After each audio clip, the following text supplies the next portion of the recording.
माहितीये का, खारीक हे असं ड्रायफ्रूट आहे की ते घरातल्या लहान मुलांना सुद्धा आणि ज्येष्ठ नागरिकांना सुद्धा एक वरदान आहे। लहानपणी नवजात बालकांना दुधात खारीक उगाळून देण्याची प्रथा आपल्याकडे आहे, ती तर सगळ्यांना माहीतच असेल।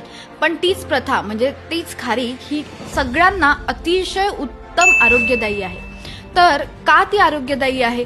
तर आपल्या शरीरातील हाडांना मजबूती येण्यासाठी, तसंच जर हाडांमध्ये वेदना असेल किंवा ऑस्टिओपोरोसिसचा त्रास होत असेल तर त्यासाठी सुद्धा खारीक हे उत्तम वरदान आहे।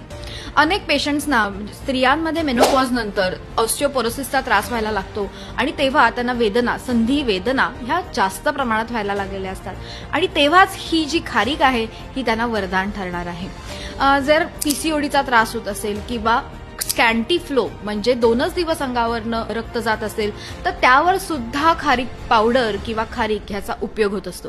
तर ती त्यासाठी वापरायची कशी? तर 1 चमचा खारीक पावडर ही दुधात 1 कप दुधात उकळायची आहे।